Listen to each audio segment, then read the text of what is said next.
So today is Thursday, January, what is it? January 21, 21st. 2021. So 1/21/21. How creative is that?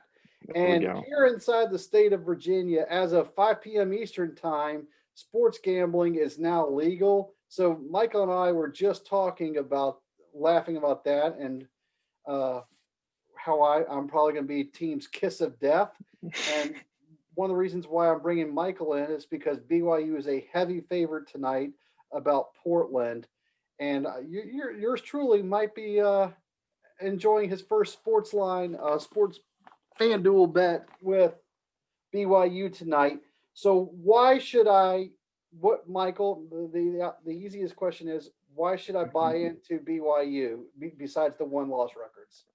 All right. Why you should buy into BYU this season? Although they're not the firepower that they were last year, BYU is loaded on the bench. We have, I think it's 11 guys who are averaging 10 plus minutes a game. So, Coach Mark Pope, the head coach, he's done a fantastic job.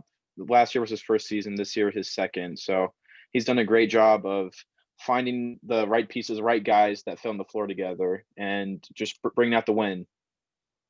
Whether it be a good win, an ugly defensive battle win, Mark Pope finds a way to win games. So I'm sold. That's all I need to know. Finds ways to win. there we So go. the line's 22.5, which might be a little rich. I might parlay that in on a money line with Iowa beating Indiana. But some of the other teams I'm really big on this year, and I don't know how close you are following them. I'm starting to really be big on Missouri lately. They're on a little winning streak. I'm big on them.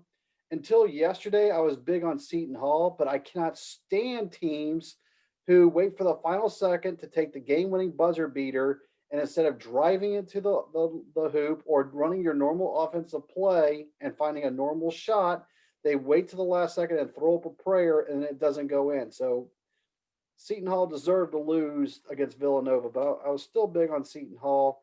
And then I hate saying it, but Alabama, I'm impressed by Alabama. And then you know what? Let's give some Jackrabbits some love. They covered the spread for me for about 100% of the games about 4 years ago. I will always be a Jackrabbit supporter. They play tomorrow.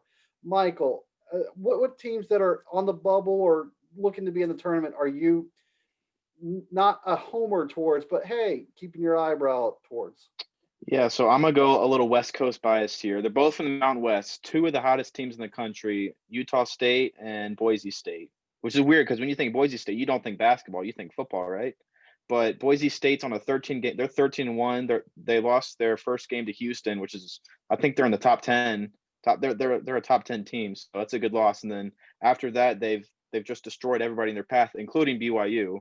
So I would watch out for Boise State. I think And they beat they're not. Fresno State either yesterday or 2 days ago, if I remember right. So Yeah, yeah. I think they're either an 8 or 9 seed in Joe Lenardi's latest bracket. And then as for Utah State, um, they're on an 11 game winning streak as well. So they're both 9-0 in conference play. So it's going to be an exciting matchup to watch both of them play.